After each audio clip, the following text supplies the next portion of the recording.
What's up, everybody? Sorry for the link sort of juggling here, but my name is Kevin Wintery. I'm part of the Deno team working on developer relations. And I'm not the most exciting guest we have here today, though. We have David Sherret joining us from the CLI Runtime team to answer some questions about any questions that you might have about working with the Runtime on the desktop, anything thereto pertaining. So we have a couple questions already in the Discord, but if you're hanging out with us live here on YouTube, feel free to ask any of the questions that you have. This is a great opportunity to talk with an expert and kind of dive deeper than you would be able to just reading the docs and maybe digging through the forums. So would love to see any questions that we have live. But David, thank you very much for hanging out. What's new with you, my friend? What are you working on these days? Recently we've been making lots of improvements, but the main things I've been working on recently are just a bunch of LSP fixes. So the Deno VS Code extension and LSP haven't had as much love recently, so we're going through tackling some of those DX issues that people are having. So I've been working on that, and also some new features. We're investigating something similar to Deno Vendor, but more as like a cache override. So this was actually Naeem's idea. So basically, we have the node modules directory, and maybe we could have like a remote modules directory. And so this is just for like a local vendor. You set a config value like a remote modules dir in the config file, and then you get a folder with your remote modules cached locally. And the nice thing about that is it updates over time automatically instead of like with Deno Vendor where you have to run an explicit command. So that's something we're investigating. Still not entirely sure about it, but that's another thing I'm looking at the moment. Sweet. That is awesome. And there's going to be a question that we'll get to a little bit later about like Deno 2.0 and maybe what fun stuff is in store there, which will, I'm sure that is in the back of your mind somewhere, but we'll maybe get to that a little bit later. But we have our first like live question here too, which is just talking a little bit about how Deno compile works. And for the uninitiated, maybe just like start at a high level, like what is Deno compile? What does it do? When might you use it? Right.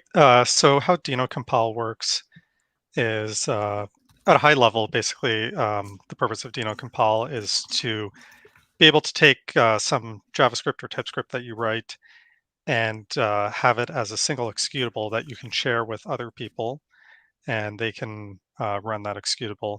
So say I have like a script and it just has console.log hello in it.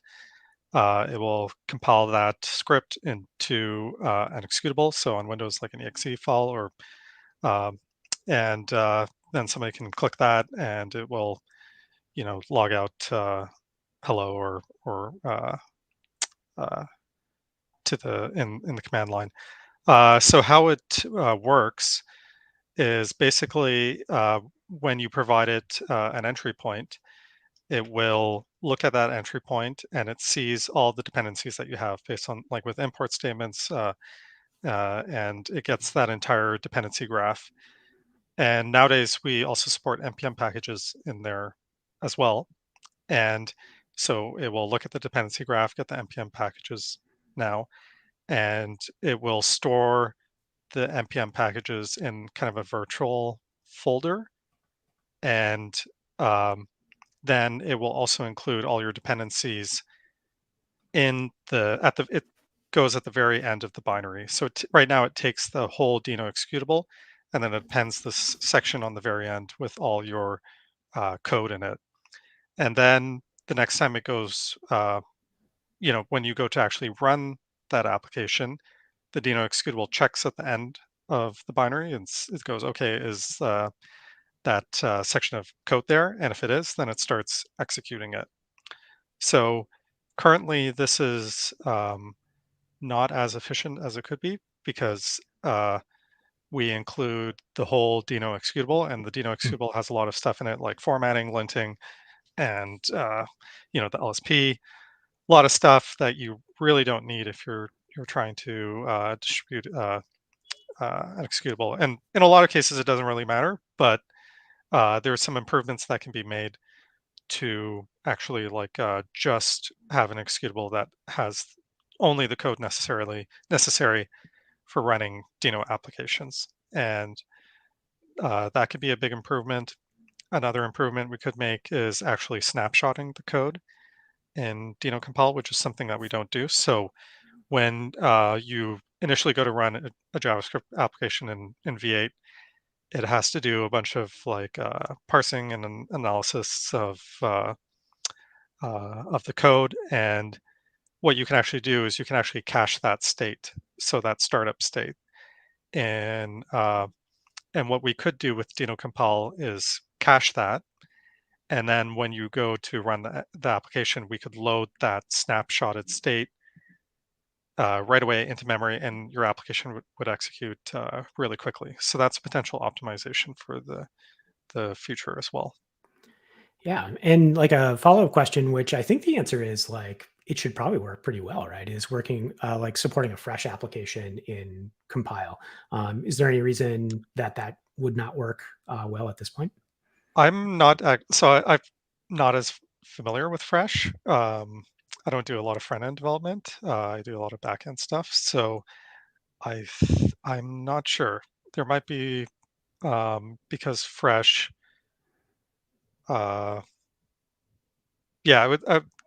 I'm not entirely sure. Um, Okay, we can put a pin in that one. We yeah, can. I will say too, like I'm actually relatively new to Deno. I'm about 30 days in, so that this is a particular configuration I've not tried either.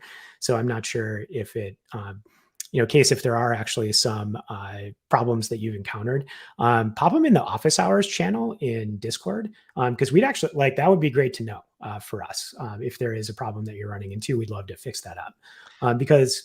David, like a random question I'll throw in for you too. Like oh, creating the compiled version of a Deno program seems like it would be a good way to like sort of create a single executable for like a web application or an API server or something that you could deploy like in another containerized environment or on a VPS or something like that. Is that kind of the idea with this feature? Is that you could use it in sort of that context, or how do we anticipate people using this feature?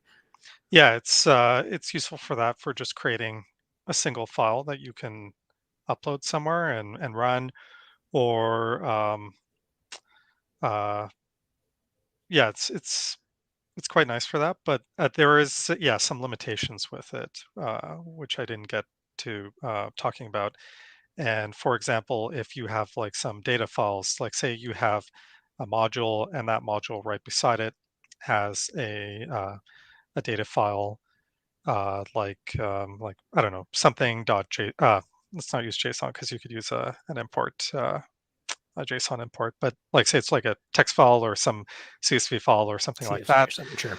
Yeah, that file won't get included in the compiled executable at the moment. So um, there is an open issue. I forget which one it is, but it's on basically allowing uh, having like arbitrary files in there, or maybe in the future.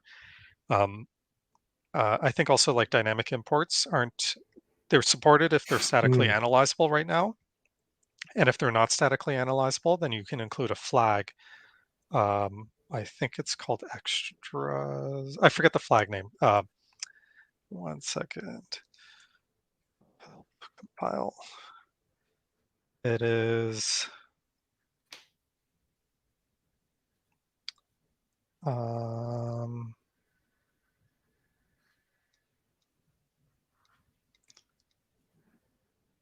all right. I can't. Include. So it's the include flag, and with that you can specify uh, scripts and modules that Deno compile should include that aren't statically analyzable in the module graph. So if you have some dynamic, okay, so yeah, by statically analyzable, it means like if you have like import and then you have a string right in there, it's very easy for Deno to look at that and be like, oh, that string is pointing at this module, and so it includes that file. But say you have a function, and that function accepts a parameter that could be any value. And then you have an import, like a dynamic import that uses some value that's computed or whatever. Um, it's not statically analyzable. So that's something that's done dynamically at runtime. And that's not something that Deno can figure out. So those kind of files won't be included by default. So you have to use the include flag to include those in the binary. Okay. So yeah, like a couple gotchas there. Like if you need to bundle like a data file or some other assets, like that might not happen with compile. Um, maybe changing gears a little bit. There's actually a good question I've been curious about here too, which is folks might not be aware, but like the version of the Deno runtime that like your code runs on in the deploy environment is not like exactly the same version of the Deno runtime like you use locally like during development, because the one for deploy is optimized and sort of built in such a way to work in like an environment where like in a very different environment. But like this is actually a really good question. Like, is there any way to maybe run locally in like a compatibility mode or to, like to give you a sense of like how your code would actually execute against that environment? Is this something you've seen before? Like this kind of Uh, idea? yeah, we've talked about this. Right now, we'd like to have the CLI be like as close as possible to Deno deploy. Obviously, Hmm. that's not always possible, but that's kind of the ideal.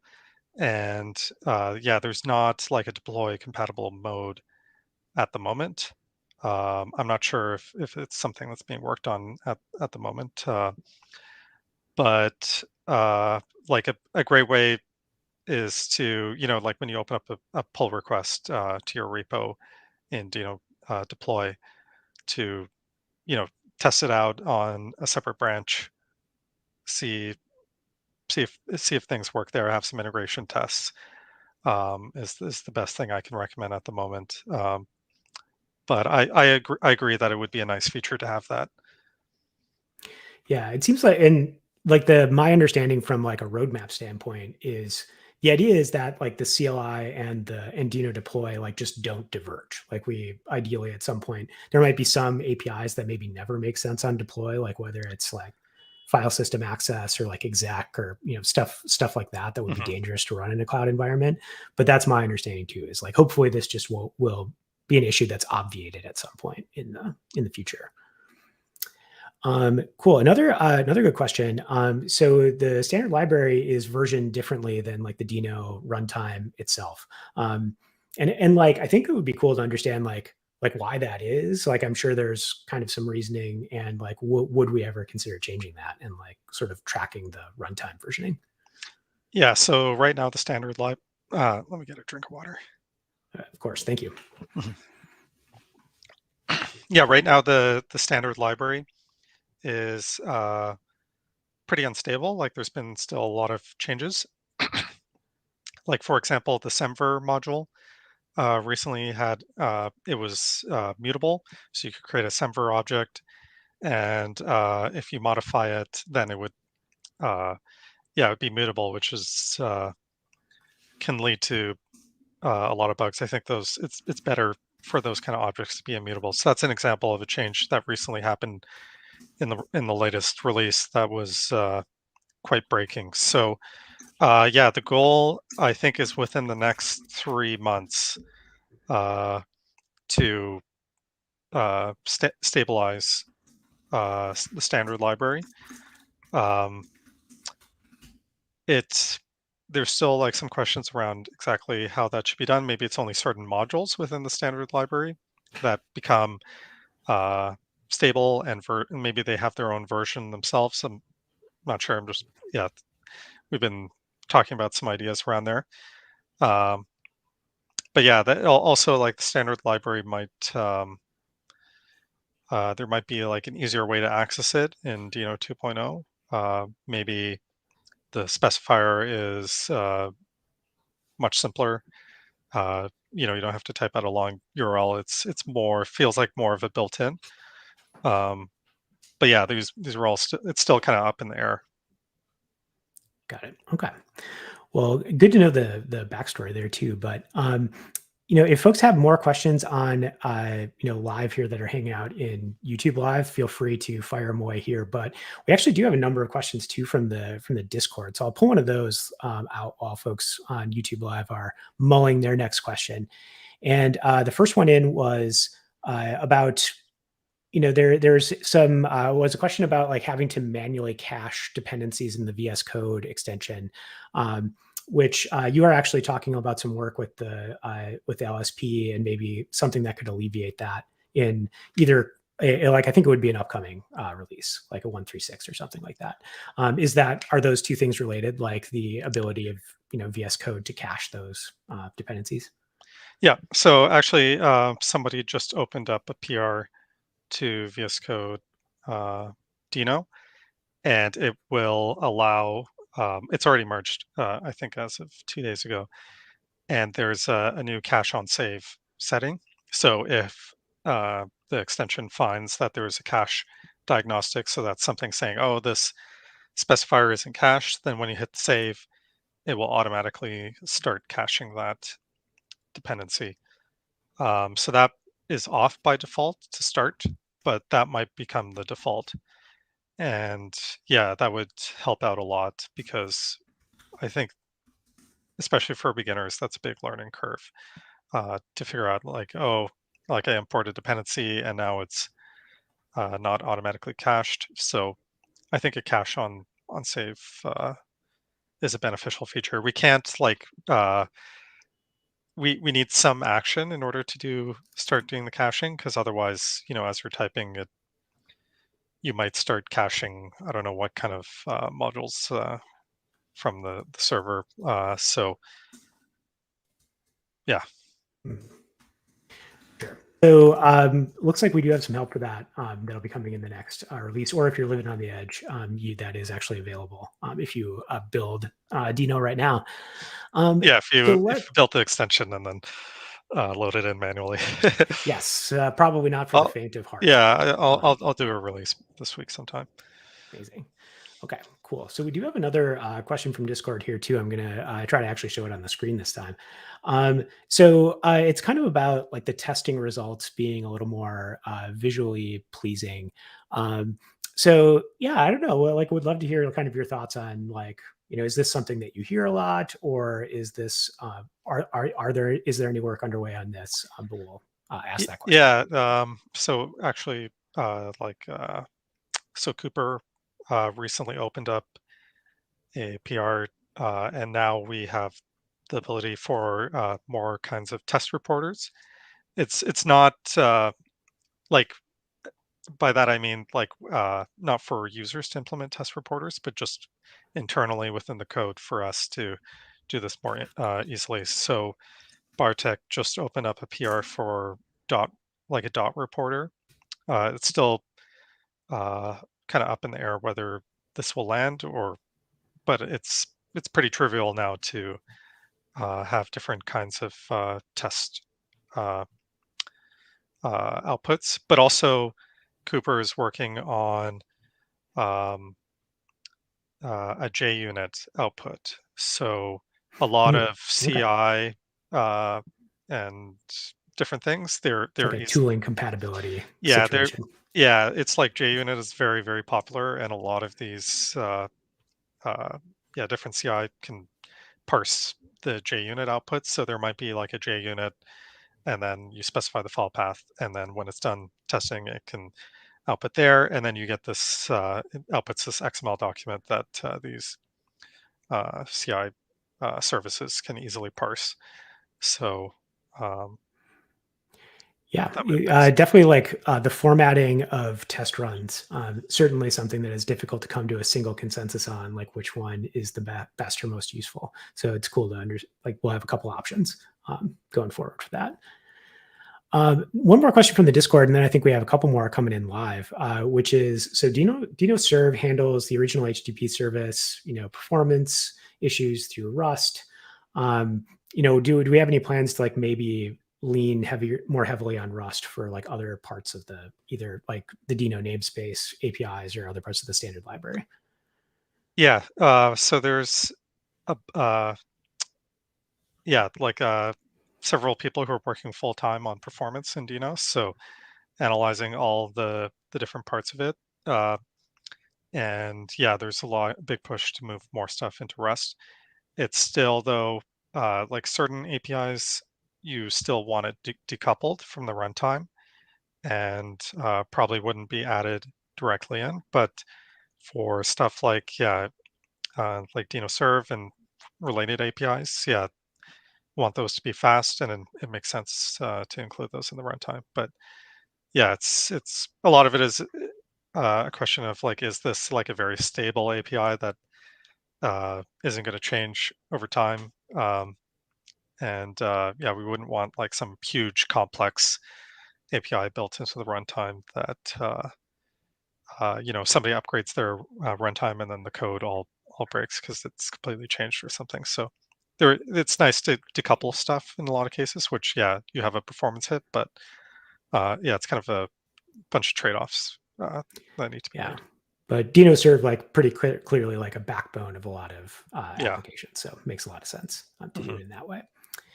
All right. So yeah, let's go back to some of the live questions. Kind of a follow up to the testing tooling about like coverage reports. Is that a thing that's going to be coming as a part of like the built-in testing framework? Well, we have Deno coverage. That's what Um, I actually, as I was saying those words, I was like, I'm pretty sure that's a thing. yeah, so there's a Deno coverage command, and that will print coverage reports. So you can run Deno test with the coverage flag. So if you do Deno help coverage, you'll get an outline of this. But yeah, you do Deno test dash dash coverage equals, and then like a folder. And Okay. So yeah, maybe like Craig, I don't use it too maybe are you much, but looking for a different sort of output? Like, is that kind of what you're saying? Is like there would be a different output that would be more useful? If there is something, feel free just to pop into the chat. Would love to hear like maybe what's missing or what what would be more desirable there. right now you just yeah. So I thought that it outputs a nice output that shows the coverage for all the files, but Yeah. yeah. So yeah, definitely like Craig will kind of monitor the chat, but if there's like something more specific about like the coverage that you'd like to see, would love to hear that feedback. Um, so we have another question about like Deno working in air gap machines where we can install something from the internet. So I'm guessing like maybe this is for like HTTPS imports where like you might not be able to access those. I'm guessing you might want to do some kind of vendoring like during a CI process, to maybe get around that. But David, what are you thinking?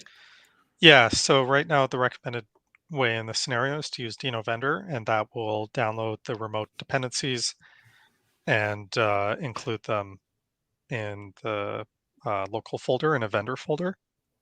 Uh, but yeah, that also comes back to maybe if we have this like remote modules directory flag, that might be another way to make this a little bit easier.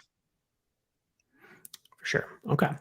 Yeah, but I think definitely possible to cache your remote dependencies prior to deploying if you need to put it, in some kind of air gapped environment. Yeah, you could also use there's the Deno cache command, and that Mhm. will cache the files to the Deno directory. So if you um, cache that or like share around that Deno directory, that's another way to do it. The Deno dir, it's found. So if you type Deno info dash dash JSON, it has a Deno dir property that specifies the location of the Deno directory on your machine.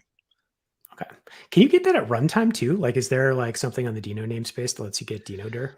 No, but I think there is a module on /x for it, maybe. Let me check.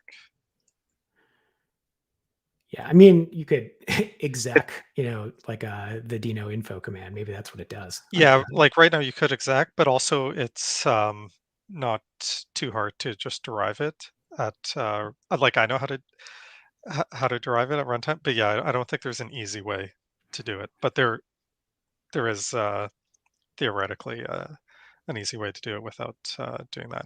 Maybe I should put up a module somewhere that just does it. Yeah, that I think could be pretty cool. Like every so often, like in Node, it's nice to like know where like the cache folders are if you're doing like some kind of like command line scripting stuff. But yeah, moving on to another question, so we can make sure that we get to as many as we can. So yeah, lack of the build step is pretty great, especially like when you're deploying to Deno deploy. But is it leading to something like a cold start where the TypeScript to JavaScript compilation occurs upon the first request to Deno serve, say? Um, is that an accurate understanding, or is that maybe not quite how it It works? it depends. So in the case of Fresh, I think that is the case where on the first run it can that can happen. There are some plans in Fresh to add the ability. I haven't been following the Fresh blog posts. I'm sorry, but there is like talk of making it so that you can do that ahead of time. Um, but it depends on like in generally it just depends. That work can still be cached up front. Okay, cool. So yeah, just Oh, someone running commented down. there's an open PR for a build step Yes, or look a at pre-build that. step. Yeah. Cool. Another question coming in, and then we maybe will go dip back into Discord to get some of those too. Yeah, some kind of circular import detector, which is kind of interesting in a world of like HTTPS imports. Like, I'm guessing this would mean like duplicate dependencies or like dependencies that depend on the same packages. Um, but maybe like, how do you think about circular imports in the world of Deno generally? Um, it depends. Like a lot of times, like circular imports just work. I'm not sure. Like, I don't really understand the question as much. Uh, like what would be the use in a circular import detector? Is there some cases where that causes problems, or I know like sometimes you can like you will run something at runtime and then find out it doesn't work because of circular imports, but sometimes it's completely fine because everything's just declarations. But I Yeah, guess defining okay, I like think I two. understand it. Yeah, maybe if there's like two kind of like modules, and maybe they have some like top level statements that do a bunch of work, and they both depend on each other, then that could have some issues. Um, Hmm. Generally, that kind of stuff it's like having good unit tests and using Deno tests to make sure everything's tested is one of the best ways to catch that. Awesome. Well, here, actually, this is maybe a quick one we can grab before we head to Discord, which would be, any plans to improve database support? It seems like the community drivers are not as complete or as updated as often. Like there's no SQL Server driver. Theoretically, I don't know if that's true or not, actually. Yeah. But So that's like in the case of MS SQL, that's something that we're looking at uh, right now. So yeah, there's definitely want to improve database support in Deno and also make like npm packages like npm MS SQL, make that work well. And yeah, that's something I think Leo is working on that. okay, awesome. All right, let's head over. I'm gonna hide this one. Grab one more from the Discord. Um, So actually, we can maybe do this one now while I'm digging through to find the next like good bite-sized one, which is like Deno 2 stuff. Like, what are you excited about? Like in the next version, in like the next major version of Deno. I know there's like lots of things that are kind of under discussion that haven't been finalized yet, but is there anything that like is kind of locked in that you're pretty stoked on? I wouldn't say like anything's locked in at the moment. It's yeah, there's still a lot of questions up in the air, like exactly how it's going to look. So I think it's in the roadmap, the current roadmap issue. A lot of that stuff that still hasn't been done, like semvered specifiers, um, yeah, it's still a question of whether that want like whether that's going to be done. So this is basically the idea of everyone can like if you're a module author, you can publish your module and say a range of versions that you depend on for another dependency. So that's the basic idea there. But something that yeah we're going to look a lot more at in Deno 2.0 as well is just kind of workspaces support. So if somebody has a project and they have a bunch of modules within that project, how can we make it a lot easier to have a workspace set up there? So there might be like a Deno JSON with the workspaces um, property in it that you define at the root level, and then you have all your workspace modules underneath that. And yeah, making that work with the LSP well, and yeah, that's the main thing. Another thing is yeah, getting rid of some of the early APIs that aren't as much in use and have been deprecated for a long time now. We'd like to still provide polyfills for all of those. So if somebody still has some dependent code that uses them, they can run a script up front that will polyfill that. And but yeah, there's probably going to be some removal of some APIs, and also like there's like some flags on the CLI that have been deprecated for a long time that are still there in the background, and uh, most of them they pop up a warning if you go to use them nowadays. So I feel like most people have migrated away from those, but um, yeah, doing that and yeah, bunch of small cleanup and Yeah, definitely. In general, a lot of the things that are still in flux, just for folks understanding, is like we want to make like the process of like installing and managing packages and modules in Deno like super buttoned up and a good developer experience, and that's a topic of conversation right now as well. Another question from the Discord that I'll pop in is, Firefox, I think it was, about a month ago or something like that, shipped an API where you could start to use web transport, which is, it helps you use like HTTP3 in your, from the client side. And I don't know, like, has the team been talking about this API at all, like for the runtime? I have no idea about this question. Uh, I'm sorry. Okay, well then that makes it easy because I certainly don't know if it's been a topic of conversation. Yeah, So I'm I'm guessing sure. no, though. Yeah, the best person to ask would be Bartek on that one, or Matt. Okay. Yeah, Well, we see. Maybe we can pop into the Discord in a few minutes and see if anybody's been talking about it internally. But no insights to drop no. as just yet. So let me go back to the office hours thread and just take a look, see if there's anything we haven't explicitly covered yet. Um, do, do, do, do. Um, while I'm looking for like kind of parsing this, there's a bite-sized one coming in from YouTube Live. So like, are there any plans to make Deno's permission system a little more ergonomic and granular? Obviously, like there's a bit of subjectivity of like, well, kind of what level of granularity would be useful, and would love to actually hear folks' feedback on maybe what would be more granular.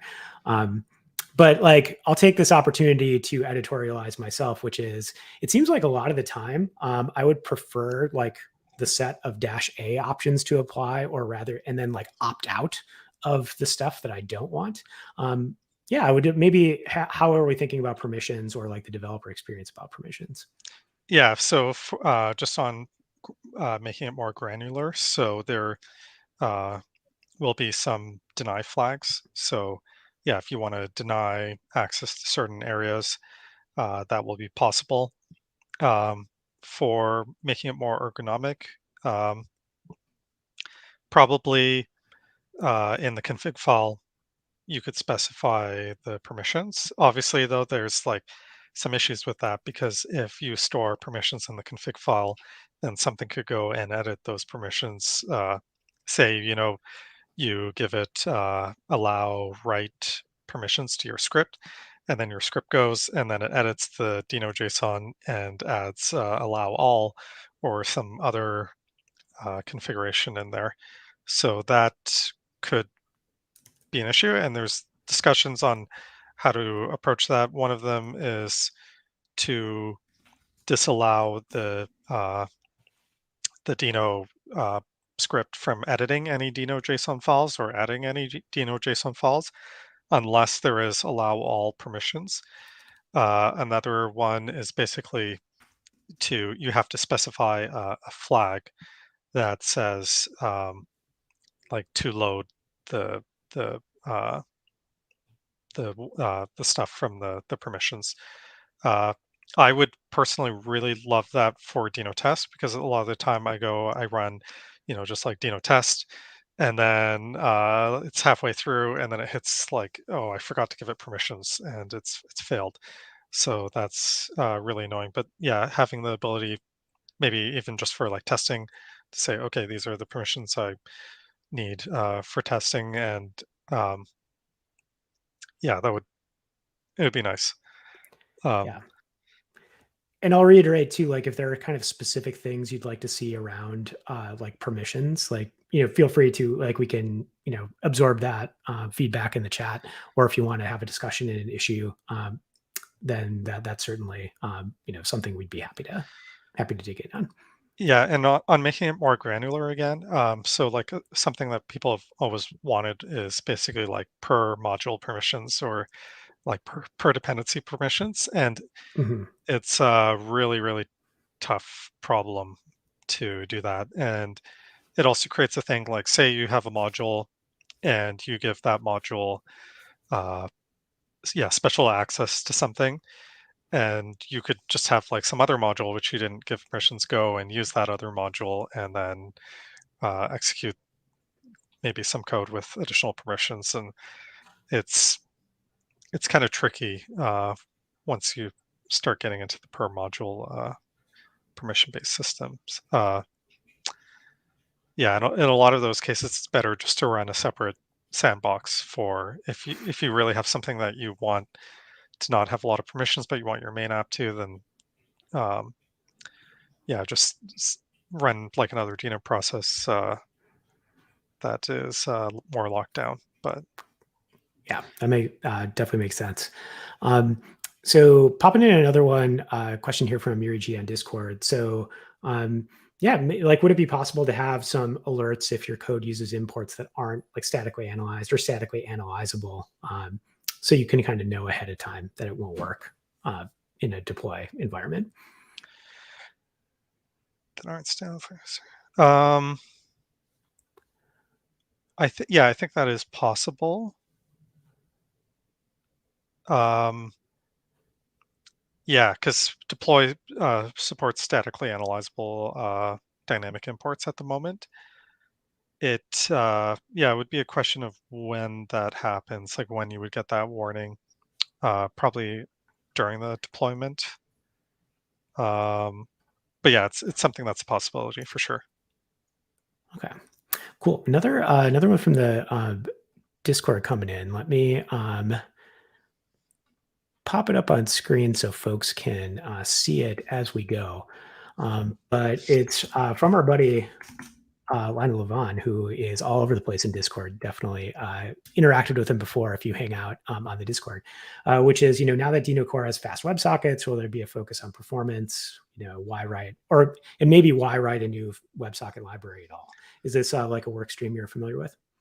A little bit. So in the case of fast WebSockets, the a main reason that was used is, yeah, Divi went ahead and wrote this library, and it was like WebSockets is not too complicated. So yeah, he went and uh, did that, and it was quite fast, um, faster than U WebSockets initially. I think now U WebSockets has uh, caught up again, but yeah, there is a big focus on performance. Like Divi works full time on performance, and so does Matt on the team, and uh, yeah. So, and also with the WebSocket library, I think there was some issue with the previous dependency we were using. I can't remember. It was like stuck on an old dependency. I can't remember. There was some problems, and with a new WebSocket library, it's something that we can fully control and make improvements to, and make sure it's really, really fast. So Got it. All right. Well, we have a couple other questions from the YouTube chat. Let's pop some of those up. So the improving like VS Code auto import or only scope or prioritize auto import in our project. And I don't know if I actually maybe don't know what is meant by auto importing in VS Code. Like, are you yeah, so maybe auto kind of what's importing is say you type some identifier like chalk, and you haven't written an import statement for that yet. mm. So Oh, that TypeScript, sure. yeah, just automatically adds the import as you're typing. And yeah, so in 135, the situation should be a lot better. Previously, we weren't like, even with like npm imports, it would previously like import to the path in the cache instead of like using an npm specifier. So now it uses an npm specifier, and yeah, it prioritizes based on what's in the Deno JSON file now as of 135. It's still not perfect. So if you find anything, please open up some bugs. It's a little bit tricky how the implementation is, because we're building off TypeScript right now, and there's not an easy way to hook into that within TypeScript's API. So we get back the result from TypeScript, and then we make some modifications to it before bringing it up in the language in the editor. So for the most part, we're doing we have to deal with what TypeScript gives us, and then uh, modify it. But yeah, there's lots of improvements we can make still. Awesome. Yeah, And within those then constraints. kind of changing gears a little bit, and then there's a couple questions in YouTube in the YouTube chat that I can answer just like in text. But KV, I know you're not like maybe hacking on KV every day yourself. I can see you already shaking your head of like, Yeah, I have. it would be nice if Hyang was here Yeah, to answer this one. But I mean, broadly speaking, so in production, we're using Foundation DB, and I think that's we have like we're actually running that in like 3 data centers right now, right? Like it's not quite every single data center that deploy runs in, as far as I understand. But yeah, I don't know if there's anything at a high level you could share. no, I'm not sure about how it replicates data. I know it's done very fast, and but that's about it. I know there's the consistency. So if you're doing reads, you can specify the consistency you want, and you might get out of date data. So you can have like strong consistency or weak. And I think it's called strong and weak. I can't remember, but yeah, I'm not sure how it works behind the scenes. Yeah, I'm sure there's more like granular detail to it, but because it's built on Foundation DB in like in deploy and production, um, if you like, I'm sure there's literature available for like how Foundation DB does replication across multiple locations. So that's definitely something we could find some additional data on. All right, so couple questions here. We can just answer them live here. So, any plans to add a package manager to Deno? This one is again, like I think we kind of alluded to it earlier. It's like this is something we want to address improving in 2.0. Like, there's nothing kind of set in stone for how we want to make this better. But also like a big philosophical thing in 1.0 I know is like trying to do decentralized package management like through URLs essentially, and a URL essentially acting as a version. But we do know that there are some pain points that this addresses, and like hopefully we'll introduce some ways to remedy this in 2.0. Yeah, there might be. I forgot to mention this earlier. There might be some like added use like nice commands for usability. So maybe like a Deno add command that will update your import map with the dependency. There might be like a Deno publish command for publishing dependencies. So right now, if you publish on /on Deno land /x, it will you have to use the webhook. So you have to set up in your GitHub repo, go set up a webhook, and on tag it will send a webhook to the registry, and the registry will then pull the source code from GitHub. And yeah, so maybe there could be a like similar to like npm publish, but Deno publish. So that might be happening, but it's still yeah unsure. Got it. And I think we addressed this a little bit earlier in the stream too, but like, so self-contained executable option for TypeScript, but perhaps, it could be smaller. I think some of the betterments that we mentioned were, would be earlier in the stream, but we're not, necessarily aggressively taking out parts of the runtime that aren't necessary in production, but I think there's definitely improvements to be made there. Yeah, just to reiterate what was previously said. So the executable, it has right now stuff like formatting, linting, and things that aren't necessarily necessary for executing uh, JavaScript files. So yeah, we would like to make like a slim binary that just has the executables, like the stuff necessary to execute JavaScript and TypeScript. So that would help a lot. Actually, so Deno previously used to work that way, but then it became a technical challenge to support that. And now we're slowly changing the code base so it will be easier to support in the future. But it will like increase the amount of builds we have to do. So we'd have to do a build for the main Deno binary, and then we'd have to do builds for all these kind of like slim executables. Yeah, for sure, and definitely like on the replay, there are some more comments that David had on that front earlier too. So feel free to check that out. Another question. So yeah, is there a way to kind of inventory like all the dependencies? Because I'm guessing this also means like dependencies of dependencies and like what all code is being imported in the project. Yeah, so that's the Deno info command. So you can do Deno info and then specify the entry point like mod.ts, main.ts, whatever it is. And that will tell you all the dependencies of that file. Um, Similarly, it won't get like non-statically analyzable stuff. So what I was talking about previously with like dynamic imports, you have a dynamic import that you can't like, it's not possible to figure out what that dynamic import actually imports. It won't list those kind of dependencies, but uh, Deno info gives a pretty good uh, output.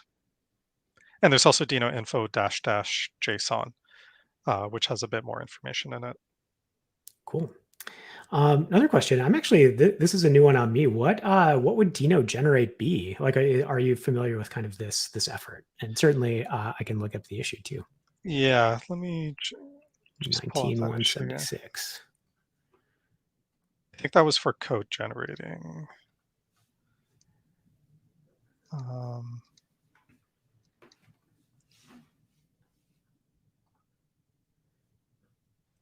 Six.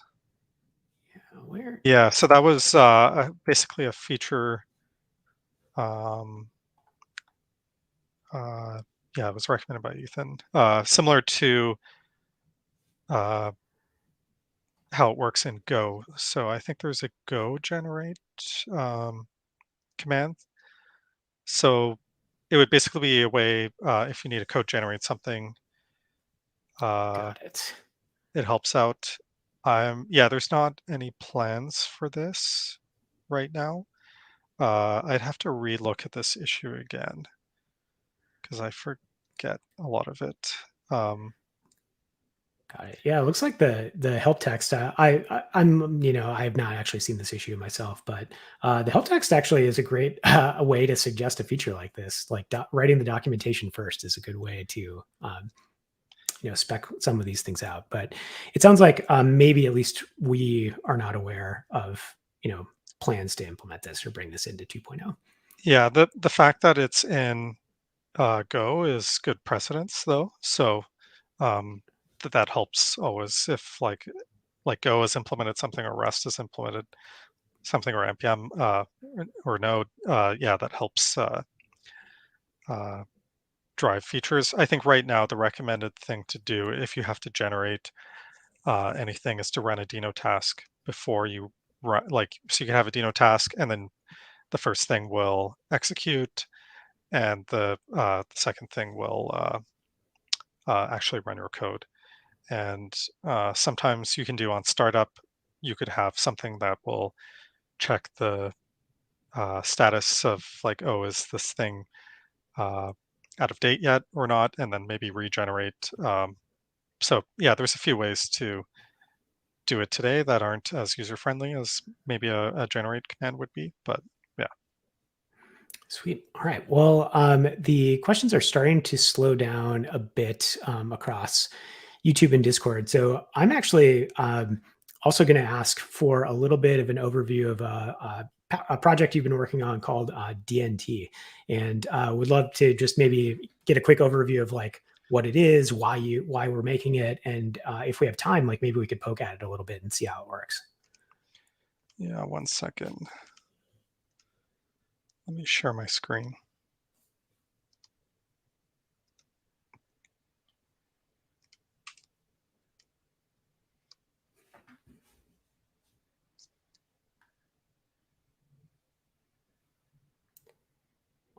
Can you see my Right. screen or?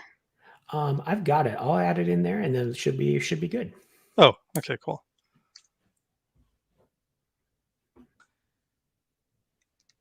All right, cool.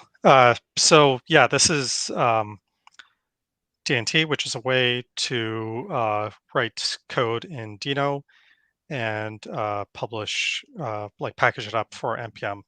Uh, so the basic thing that it does is it will transform all your Deno code to Node, like JavaScript, and rewrite the module specifiers for to work in Deno. I mean, sorry, in Node.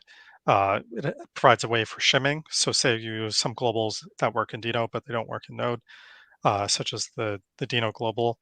It can shim in Deno for you.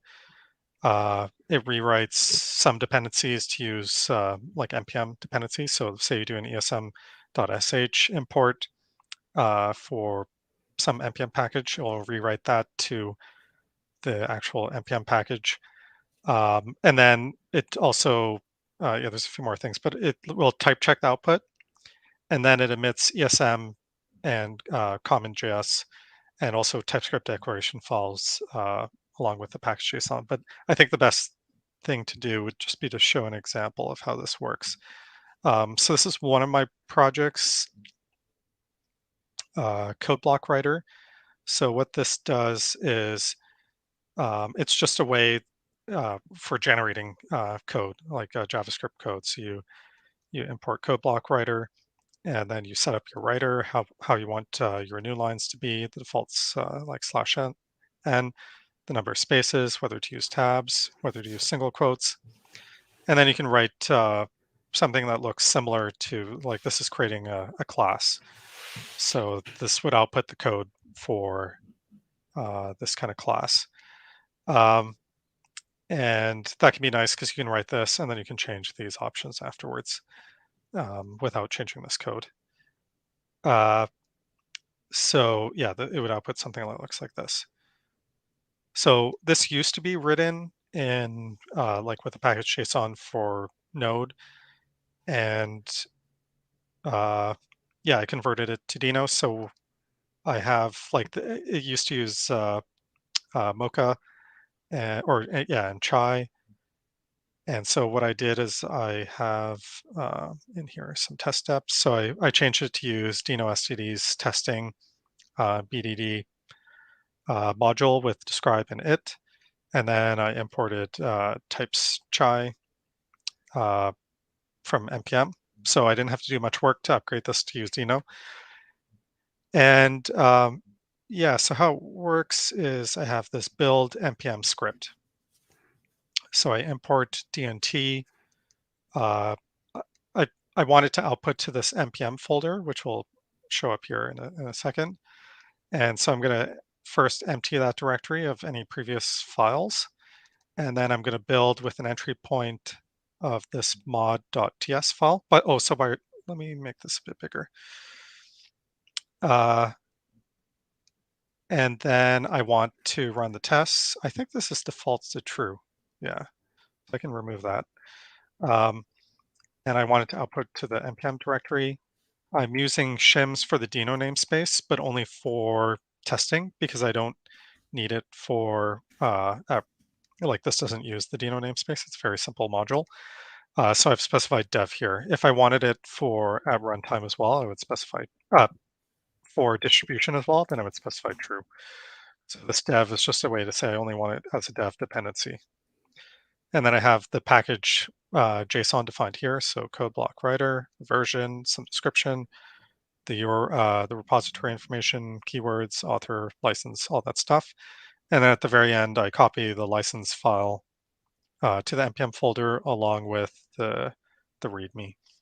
So in my Deno JSON, I have a task for building npm. So I can go Deno task build npm. And so what it's done is it's transformed the code to for Node, and then it's ran an npm install. Now it's building the project. It's type checking the ESM package. Let me go back, so that went too fast. Oh, that's interesting. Is a node process running the tests, or is the test process Deno still? Let me output this to. Oh, okay. Yeah. So it is a node process running the tests. Okay. So I'll describe this because I lost the output. But so yeah, what it does is it outputs like an ESM module, and then it will type check this ESM module for you. Hmm. And so if I look in here, it's ESM, and there are declaration files specifically for each file. So this is something that the TypeScript team recommended doing. Previously, there was a separate folder for all the types, but they said that's incorrect because you can have this module describing this ESM, and then for CommonJS, which is over in here, this file describes this CommonJS file. So you can see it's CommonJS in here. That makes sense. So yeah, I get this dual package with both ESM and CommonJS, and I have my previous source file here, which in the npm ignore, I don't have it set to publish. Then we have license, package, JSON. This output could maybe be a bit nicer with this at the bottom, but anyways, it doesn't matter too much.